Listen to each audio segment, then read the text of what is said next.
शिवक्रांती प्रतिष्ठान trust निर्मित श्री छत्रपती शिवाजी महाराज मंदिर शक्तीपीठ मराठेपाडा येथे नुकताच आयोजित करण्यात आलेल्या शिवकालीन युद्धकला प्रशिक्षण शिबिराचा समारोप सोहळा अत्यंत उत्साहपूर्ण वातावरणात पार पडला। या शिबिरामध्ये लाठीकाठी, दांडपट्टा, तलवारबाजी, स्वयंसंरक्षण तसेच शिवकालीन युद्धकलेचे विविध प्रकार यांचे प्रशिक्षण विद्यार्थ्यांना व युवकांना देण्यात आले। शिबिरादरम्यान सहभागी युवक युवतींनी उत्कृष्ट कौशल्याचे प्रदर्शन करून उपस्थितांची मने जिंकली। समारोप कार्यक्रमात प्रमुख पाहुणे म्हणून गणेशपुरी पोलीस स्टेशनचे पोलीस निरीक्षक कमलेश बच्छाव यांनी छत्रपती शिवाजी महाराजांच्या शौर्य पराक्रम आणि राष्ट्रप्रेमाचा आदर्श डोळ्यासमोर ठेवून युवकांनी शिस्त, धैर्य आणि स्वाभिमान जोपासावा असे आवाहन केले। शिबिरात सहभागी सर्व प्रशिक्षणार्थींना प्रमाणपत्र देऊन गौरवण्यात आले। कार्यक्रम यशस्वी करण्यासाठी शिवक्रांती प्रतिष्ठान ट्रस्टचे अध्यक्ष डॉक्टर राजूभाऊ चौधरी तसेच प्रतिष्ठानचे सर्व पदाधिकारी, कार्यकर्ते, प्रशिक्षक तसेच स्थानिक ग्रामस्थांनी देखील विशेष परिश्रम घेतले। या समारोप सोहळ्यास मोठ्या संख्येने शिवभक्त, पालक आणि नागरिक उपस्थित होते। आज युद्धकला प्रशिक्षणाच्या समारोप कार्यक्रमास प्रसंगी उपस्थित माननीय कमलेश बच्चा सर, गणेशपुरी पोलीस स्टेशन के वरिष्ठ पोलीस निरीक्षक आहेत, त्याचबरोबर संभाजी महाराज कपडा मराठी कंपाऊंड मार्केट असोसिएशन के सर्व पदाधिकारी, त्याचबरोबर समोर बसलेले सर्व विद्यार्थ्यांचे तसेच या प्रशिक्षणामध्ये भाग घेणारे सर्व बाल मित्रांचे आईवडील असतील, त्याचबरोबर त्यांच्या माता असतील। या आजचा हा प्रशिक्षणाचा समारोपाचा दिवस ज्यांच्यामुळे यशस्वी पार पडला ते आमचे पवार सर अतिशय चांगल्या प्रकारे त्यांनी मार्गदर्शन देऊन या मुलांना घडवलेलं आहे आणि ज्यांच्यामुळे हा कार्यक्रम यशस्वीरित्या पार पडू शकला असे आमचे सर्व बाल मित्र यांच्या सर्वांचे मी आजच्या समारोप कार्यक्रमामध्ये सर्वांचे मनपूर्वक आभार व्यक्त करतो की आपल्या सर्वांच्या या उपस्थितीमध्ये हा कार्यक्रम पार पडू शकलो। छत्रपती शिवरायांचे मंदिर निर्माण करण्यामागचं एकमेव ध्येय, धोरण, उद्दिष्ट, हेतू आमचा हाच आहे की लहान मुलांमध्ये छत्रपती शिवाजी महाराजांचे कला, कौशल्य, शैक्षणिक तसेच जे काही आपल्या कर्तृत्वावर, आपल्या ताकदीवर जे काही करता येईल भविष्याच्या दृष्टिकोनातून ते हे आमचं मुख्य उद्दिष्ट होतं। छत्रपती शिवाजींचं मंदिर हे एक निमित्त आहे। या मंदिराच्या माध्यमातून या परिसरामध्ये येणाऱ्या काळामध्ये अनेक अशा लहान मुलांपासून ते वयोवृद्ध सर्वांपर्यंत आम्ही अतिशय चांगल्या प्रकारच्या योजना आखणार आहोत। येत्या काही दिवसामध्ये आपल्याला इथे बऱ्याचशा गोष्टी बदल घडलेला दिसेल। छत्रपती शिवरायांचं मंदिर हे एक तयार झालं त्यावेळेस आम्हाला अनेक अडीअडचणी आल्या, परंतु आता आमच्या मागे गव्हर्नमेंट सुद्धा उभं आहे। छत्रपती शिवरायांच्या मंदिराच्या ठिकाणी येणारे रस्ते जे आहेत सर्व मोठे होणार आहेत। त्याचबरोबर या शक्तीपीठाला महाराष्ट्र शासनाच्या वतीने पर्यटन व तीर्थक्षेत्राचा ब दर्जा देण्यात आला। आजपर्यंत महाराष्ट्रामध्ये अशा प्रकारची घटना कधी घडली नव्हती की पहिल्यांदा क दर्जा मिळतो, नंतर ब मिळतो, नंतर अ दर्जा मिळतो, परंतु आपलं कार्य एवढं चांगल्या प्रकारचं आहे त्यासाठी महाराष्ट्र शासन सुद्धा त्याच्यावर उदार दिलं होऊन प्रथम ब दर्जा दिला। त्याबद्दल मी महाराष्ट्र शासनाचे सुद्धा खूप खूप आभार व्यक्त करतो। तसेच इथं होणारा जो विकास असेल त्याकरता सुद्धा 80 करोड रुपयाचा निधी इथे मंजूर केलेला आहे। येणाऱ्या काळामध्ये आज आपण जो रोडची समस्या बघतोय, या रोडच्या समस्येमध्ये अनेक पर्यटक असतील, शिवभक्त असतील, अडीअडचणी येत असतात, परंतु येत्या काळामध्ये त्या सर्व दूर करण्याचा आम्ही पूर्ण प्रयत्न करणार आहोत। या कार्यक्रमामध्ये ज्या पालकांनी आपल्या मुलांना इथे पाठवण्यात आलं, खरोखर त्या पालकांचे खूप आभार व्यक्त करतो की आपण आम्हाला साथ दिली तर आम्ही बऱ्याच काही गोष्टी करू शकतो। आपली जी साथ असेल, जी आपली मुलं आहेत त्यांना आपण घडवण्यामध्ये आपला खूप मोठा वाटा असतो। त्यासाठी मुलं घडवण्यामध्ये आई वडिलांच्या शिवाय आपले दुसरे गुरु, पहिले आपले आई वडील गुरु असतात, दुसरे गुरु आपले जे शिकवतात ते गुरु असतात। त्यामुळे जे आई वडिलांच्या जे गुरुंचे कोणी मुलं ऐकणार तेच आयुष्यामध्ये यशस्वी होणार। आम्ही सुद्धा तुमच्या एवढे लहान मुलं होतो त्यावेळेस आम्ही आमच्या पायात चप्पल नसताना सुद्धा आम्ही 8-10 किलोमीटर पर्यंत आम्ही चालत गेलेलो आहोत शाळेमध्ये, परंतु आमच्या आई वडिलांनी कधी आम्हाला त्या शाळेमध्ये नको जाऊन असं कधी सांगितलं नाही। त्याचं ऐकलं म्हणून आज इथपर्यंत आम्ही पोहोचलो। म्हणून आज आम्ही या शिवक्रांती प्रतिष्ठानचे सर्व मावळे असतील, आमचे जे प्रतिष्ठानचे विश्वस्त असतील, ट्रस्टीचे सदस्य असतील, या सर्वांच्या अथक प्रयत्नाने आज शक्तीपीठ डेव्हलप करू शकलो। का हे सर्व आपल्या आई वडिलांची पुण्य, आपल्या आई वडिलांचा आशीर्वाद असतो। जे आई वडिलांचं ऐकतील, जे आपल्या गुरूंचं ऐकतील तेच यशस्वी होणार आहे. नेहमीच आपण आपल्या अभ्यासामध्ये आपल्या आई वडिलांच्या सूचनाकडे लक्ष दिलं तर आपण नेहमी पुढे जात आहोत. आज या कार्यक्रमासाठी विशेष उपस्थितीमधून म्हणून आज कमलेश बच्चाव सर इथे उपस्थित झाले. त्यांचं ह्या शक्तीपीठासाठी खूप मोलाचं योगदान राहिलेलं आहे. कारण पर्यटन व तीर्थक्षेत्राचा ब दर्जा ज्यावेळेस मिळतो त्यावेळेस सर्वात महत्वाची आणि खूप मोठी भूमिका असते ती पोलीस दलाची असते. ज्यावेळेस इथे येणारे पर्यटक असतात तसेच भाविक असतात शिवभक्त असतात यांची संख्या किती असते काय असते हे सगळ्याची माहिती घेऊन सरांनी खूप चांगल्या प्रकारचे अहवाल दिले. त्यामुळे आज पर्यटनाचा ब दर्जा मिळाला. मी संपूर्ण गणेशपुरी पोलीस स्टेशनचे सर्व आमचे सहकारी असतील सरांचे सर्व सहकारी असतील त्या सर्वांचे मी आभार व्यक्त करतो की आपल्या सहकार्यामुळे आज आम्ही इथे पोहोचलो. नेहमी इथे मोठमोठे कार्यक्रम होत असतात त्यावेळेस सरांना कोणत्याही प्रकारचं लेटर न दिला नसतं फोन केलं तरी आम्हाला इथे सुरक्षा पुरवत असतात. दिवस रात्र त्यांच्या इथे दिवसातून 2 फेऱ्या असतात रात्री 2 फेऱ्या असतात. मंदिराचं एक सेन्सिटिव्ह हा एक ठिकाण बनलेलं आहे परंतु ते पूर्ण जबाबदारी घेत असतात. रात्री 12च्या नंतर एक फेरी असते त्याचबरोबर रात्री 4-5च्या दरम्यान एक फेरी असते. हे सर्व पोलीस दलामुळे शक्य होतं म्हणून आजपर्यंत इथे कोणत्याही प्रकारचा अनुचित प्रकार घडला नाही. तर या पोलीस दलाचे सुद्धा आम्ही खूप खूप आभार व्यक्त. आज आपण सर्व इथे पालकवर्ग आपल्या मुलांसोबत थांबलात तसेच आज आमचे सर्व इथे मित्रमंडळ सुद्धा जमलेले त्या सर्वांचे मी आभार व्यक्त करतो आणि इथे थांबतो. धन्यवाद. जय शिवराय. जय शिवराय. जय जिजाऊ. आज सर्व बालमित्रांनी जे शस्त्रांचं प्रदर्शन दाखवलं मी फार भारावून गेलो की इतक्या कमी दिवसांमध्ये 4-5 दिवसातच इतकी अप्रतिम तयारी केली. तसेच प्रशिक्षक जे साहेब आहेत ते पवार साहेब त्यांनाही खूप खूप अभिनंदन आणि सर्वांना मानाचा मुजरा. आज राजूभाऊ चौधरी यांनी जे आपल्यासाठी शिवक्रांती प्रतिष्ठानच्या वतीने जे शिवाजी महाराजांचं असं भव्य दिव्य मंदिर पूर्ण महाराष्ट्रात नाही तर पूर्ण देशात नसेल असं मंदिर असं आपल्या सर्वांसाठी त्यांनी उभारलं आपल्या सर्वांच्या सहभागातून. तर मला एवढंच म्हणायला फार अभिमान वाटतोय की आजपर्यंत शिवाजी महाराजांचे खूप पुतळे झाले पण पुतळे फक्त त्या उत्सवापुरतेच असतात. शिवाजी महाराज खरं आपलं महाराष्ट्राचं खरं दैवत शिवाजी महाराज आहे. मग इतर दैवत शिवाजी महाराजांमुळेच आज आपण हे करू शकतो की त्यांच्यामुळेच ते दैवत जिवंत राहिले. तर मला इथं सन्मानित केलं मी आपल्या सर्वांचा आभारी आहे.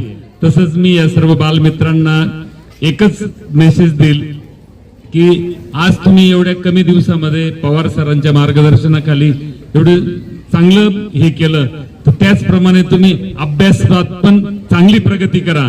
नुसतं आता शिवाजी महाराजांनी आपल्याला जरी युद्धाचं प्रशिक्षण दिलं होतं पण बुद्धिमत्तेचं पण शिवाजी महाराजांनी आपल्याला सांगितलं होतं की बुद्धी आपली शिक्षणात पण तशी चालली पाहिजे. चला सर्वांना शुभेच्छा. जय जिजाऊ. जय शिवराय. तुम्ही जे शिकलाय तुमच्यापेक्षा त्यांना आनंद झालेला दिसतोय. तुम्हाला झाला का आनंद? मजा वाटली का? काही वेगळं शिकायला भेटलं का? बस असा जोश पाहिजे. जो जोश थकलेला माणूस असेल एक आपण घोषणा देतो छत्रपती शिवाजी महाराज की. हा जोश जो निर्माण करतात असे छत्रपती शिवाजी महाराज. आणि छत्रपती शिवाजी महाराजांचं जे आहे हे शक्तीपीठ. शक्तीपीठ म्हणजे काय? जेव्हा प्रत्येक माणसाच्या आयुष्यात कधीतरी असं वाटतं की मी थकलोय मी हरलोय बरोबर राजभाऊ त्या दिवशी इथे येऊन बसा. तुम्ही इथे येऊन बसा. तुम्ही नवीन आयुष्यात जोमाने सुरू करा नक्कीच असं मला वाटतं. बरोबर आहे का? आज आपण आहोत आपले आई वडील आहेत आपली नवीन पिढी आहे. आपण आपला इतिहास असेल आपलं काही शस्त्र असतील अस्त्र असतील इतिहास जपणं असेल हे विसरत चाललोय आपण आता नवीन पिढी जी आहे ती सर्व मोबाईल कोणी जॅपनीज कार्टून बघतात कोणी कुठले कार्टून बघतात. जेवताना सुद्धा मुलांना मोबाईल लागतो. तर मुलांना आपण इथं पाठवले ते आणि त्यांच्यासोबत जे आपण पालक आले तर नक्कीच मी आपले सुद्धा अभिनंदन व्यक्त करतो. आणि मुलं इथं एवढ्या आवडीने आहेत, यांना आपण जर बाहेरचं शिकवलं, बाहेरची वेगळी कला काय, बाहेरचे वेगळे गेम काय, शस्त्रास्त्र काय, तर त्यांना ती आवड निर्माण होणार आहे. आपण आता नवीन पिढीला काय करतो, आपण बाहेर खेळायला सुद्धा घाबरतो की नको जाऊ खेळायला, पडेल लागेल. तर तुम्ही त्यांना जर थोडी सूट दिली तरच ते तयार होणार आहेत. आणि ते जेव्हा शारीरिकदृष्ट्या सक्षम होणार आहे तेव्हाच ते आज सक्षम नागरिक किंवा एक चांगली पिढी तयार होणार आहे. आपण फक्त आता म्हणतो की माझा मुलगा डॉक्टर झाला पाहिजे, इंजिनियर झाला पाहिजे, पण तो जे जगताना तो जेव्हा शारीरिकदृष्ट्या सक्षम होईल, मानसिकदृष्ट्या सक्षम होईल, तेव्हाच तो त्याचं करिअर करू शकेल. तर पालकांची देखील तेवढीच जबाबदारी आहे. त्यांनी थोडं मुलांना पडू द्या, लागू द्या, काय फरक पडत नाही त्याला. तो जेव्हा पडेल लागेल तेव्हाच तो तयार होईल. आणि शिक्षक असतील तर शिक्षक हे नक्कीच रागवणार. रागवले, तुम्ही त्यांना थोडा चिमटा काढला तरच ते तयार होणार आहे. आजकाल कसं झालंय, मुलांना कोणी शिक्षकांनी रागवलं, त्यांना एखादा फटका दिला तर पालक त्यांना बोलायच्या आत पोलीस स्टेशनला येतात की आमच्या मुलाला मारलं, त्यांना काय अधिकार आहे. पण शिक्षक हे जे मुलांना काय रागवत असतात किंवा 2 फटके देत असतात किंवा काय चिमटी काढत असतील, तर त्याच्यात आपला मुलगा तयार होतोय. तर त्यांना काय भेटतंय का? त्यांचा मुलगा ते घरी जाऊन ते शिकवणारच आहे, बरोबर आहे का? पण आपला मुलगा तयार होतोय, त्याला मारलं असेल, त्याला रागवले असतील, तर त्याच्या मागं का, हे का झालंय, तर हे सुद्धा आपण जाणून घेतलं पाहिजे. यातून कसं होतं, कधी कधी मुलाची चूक असते नसते ही वेगळी गोष्ट, पण काही वेळेस चुकीच्या याला आपल्याकडून जर प्रेरणा दिली गेली तर नंतर त्याला आळा घालणं किंवा त्या मुलाला आवरणं हे अवघड होतं. तर जास्त काय बोलत नाही. आपण आपली संस्कृती, आपली इतिहास आपण जपला पाहिजे. राजू भाऊंनी नक्कीच एक चांगला प्रयत्न केला आहे. आपण भविष्यात देखील असंच करत राहू.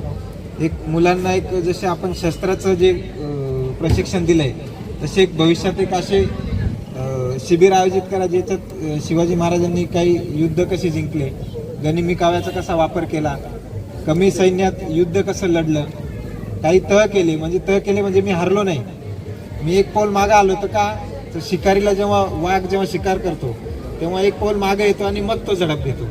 तहात शिवाजी महाराजांनी तह केले, तर त्यावेळेस सर्वांना वाईट वाटायचं की महाराजांनी 5 किल्ले सोडले, 10 किल्ले सोडले, पण त्याच्यानंतर 1-2 वर्षांनी त्यांनी 20 किल्ले जिंकले.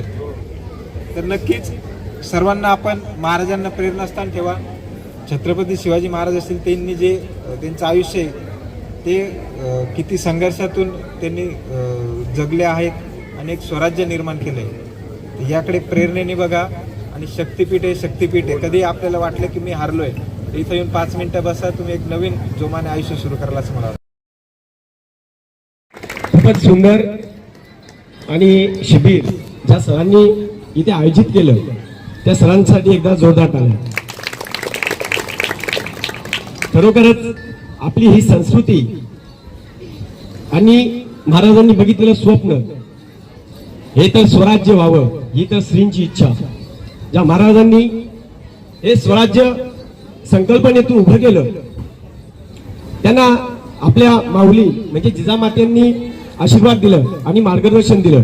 त्याचप्रमाणे या सर्व आपल्या छोट्या छोट्या बालकांना आज हा जो परिवार आहे, खरोखरच आपले आई वडील असतील, त्यांनी त्यांच्या दिवसाचा काय कार्यक्रम असेल किंवा काय काम असेल ते साईडला ठेवून आणि भाऊंनी उभं केलेला आजचा हा शिबिर, या शिबिरामध्ये गेले 5 दिवस आणि त्यांना घेऊन येतात त्यांच्याकडून आणि सरांच्या माध्यमातून, आणि हे शिबिर आणि 5 दिवस ते करून घेतात.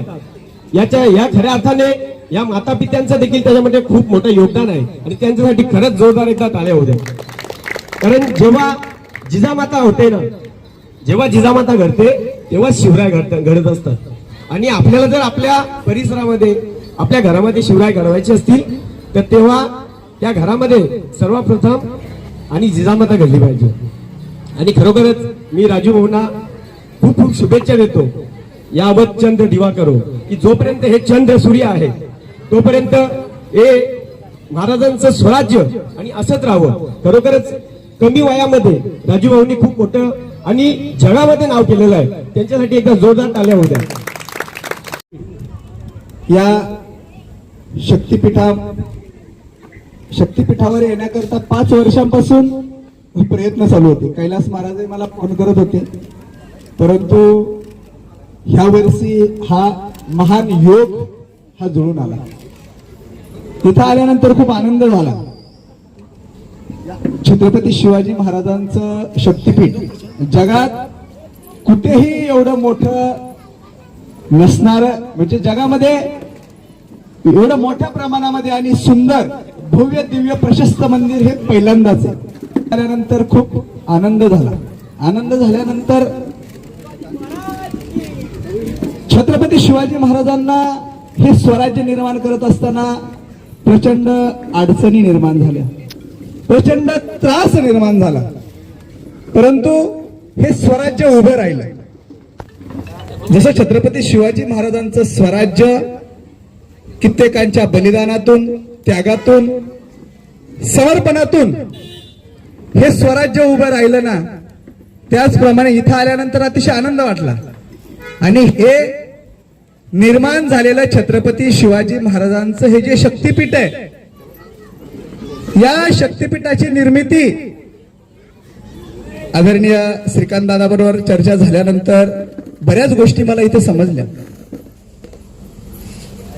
हे जे निर्माण झालंय ना, याच्या पाठीमागे प्रचंड त्याग आहे, समर्पण आहे. जसं स्वराज्य निर्माण करत असताना छत्रपती शिवाजी महाराजांना कित्येक शूर वीर मावळे धारातीर्थी पडले, कामी आले स्वराज्य निर्माण करत असताना, त्याचप्रमाणे हे जे स्वराज्य उभं राहिलेलं आहे, हे शक्तिपीठ उभं राहिलेलं आहे, या पाठीमागे खूप मोठं त्याग आहे, खूप मोठं समर्पण आहे. राजू भाऊंनी त्यांच्या सर्व सहकार्याने केलेला हा संकल्प, क्रांती प्रतिष्ठानचे संस्थापक राजूभाऊ यांना खूप खूप शुभेच्छा देतो. आणि या ठिकाणी आल्यानंतर आवर्जून आमच्या एका मित्राची आम्हाला आठवण होते. आमचे वर्गमित्र राजूभाऊंचे मोठे भाऊ हे आमचे वर्गमित्र होते. लहानपणापासून आम्ही एकत्र शिकलो होतो. आता फार आठवण येते त्यांची आम्हाला. कैलास पाटील इथे आहेत, आम्ही एकत्र शाळेमध्ये होतो. पण ज्यावेळेस मला कैलासने सांगितलं असं असं प्रशिक्षण आहे, तुझ्या मुलाला इथे पाठव. माझा मुलगा मामाकडे होता, मी त्याला पण सांगितलं. आधी त्यांनी पण नकार दिला होता की नाही मी येणार नाही, मी मामाकडे आहे. म्हटलं 2 दिवस ये आधी बघ, तुला आवडलं तर पुढे जा, नाहीतर जाऊ नको. पण 2 दिवसांनी सगळे मुलं एकत्र होती, वातावरण अतिशय छान होतं. सरांनी पण फार मेहनत घेतली त्यांच्यासाठी. आणि आजकाल पालकांची अवस्था अशी असते की आपल्या मुलांना अशा ठिकाणी पाठवत नाही. तर मी एकदा सगळ्यांना सांगतो, या सगळ्या पालकांसाठी आपण एकदा टाळ्या वाजवा. तर आम्ही नेहमी बघतो चांगले कार्यक्रम आम्ही अनगावला भरपूर करत असतो. आई वडिलांचंच म्हणणं असतो, अहो जाऊ द्या, सुट्टी आहे, मुलं झोपतात, त्यांना आराम करायला तेवढाच वेळ असतो, शाळा असते, क्लासेस असतात. पण सगळे पालक, आता बरेच दिवस मी इथे येतो, सगळे आपल्या मुलांना घेऊन इथे येतात, त्यांच्याबरोबर थांबतात. त्यामुळे असे कार्यक्रम वेळोवेळी ते होतच राहणार आहेत. सगळ्या पालकांना विनंती करतो, आपण यात नक्की सहभागी घ्यायचं, आपल्या मुलांना पाठवा, तरच आपलं देशाचं भविष्य हे उज्ज्वल असेल. राजूभाऊ आपल्या सगळ्यांच्या पाठीशी आहेत, आपल्याबरोबर सर पण इथे आहेत, फार मेहनत घेतात. आणि असे कार्यक्रम हे 6 दिवसाचे नसून पुढेही कंटिन्यू झाले पाहिजेत. राजूभाऊंची मी चर्चा केली. आपल्या मुलांना शस्त्र फक्त टीव्ही मध्ये बघितलेले आहेत, दानपट्टा तर मी पहिल्यांदा बघितला, चित्रात बघितला आहे, पण टीव्ही मध्ये बघतो. आपल्या मुलांना ते आज हाताळा मिळालं. आणि आज ही आपल्या एक काळाची गरज आहे. आपण वेळोवेळी बघत असतो आज समाजामध्ये काय अवस्था आहे. तर असे कार्यक्रम होतच राहणार आहेत. आपण सगळ्या पालकांना विनंती आहे, आपल्या मुलांना आवर्जून इथे घेऊन या, त्यात आळसपणा करू नका. मुलं एक वेळ कंटाळा करतील, पण आपण इथे आल्याच्या नंतर इथलं जे वातावरण आहे त्याच्यानंतर मुलं एवढी आनंदी होतात. माझ्या मुलांना सांगितलं आता मी मामाकडे जाणार नाही, मी हे 6 दिवस इथे पूर्ण करणार. सर्वप्रथम मी राजू सरांचं इथं खूप खूप धन्यवाद देते. त्यांना एवढं मोठं महाराजांचं इथे मंदिर उभारण्यात आलं त्यासाठी खरंच सर इथे येऊन असं एक प्रेरणा मिळते. इथे खरोखर एक ते शक्तिपीठ इथे येऊन खरंच शक्ती मिळते. त्यानंतर संपूर्ण ट्रस्टचं मी इथे धन्यवाद देते. आणि आज जी शिबिर इथे राबवण्यात आली त्यासाठी पण मी खूप खूप तुमचे धन्यवाद देते. त्यानंतर आम्हाला जे प्रशिक्षक म्हणून लाभलेत आमचे पवार सर, गुरुवारे पवार सर यांना पण मी खूप खूप धन्यवाद देते. आणि एक नाव मी इथे आवर्जून घेईल, ज्यांच्या माध्यमातून मी इथे आले ते म्हणजे आमचे सचिन भाऊजी. त्यांनाही खूप खूप धन्यवाद.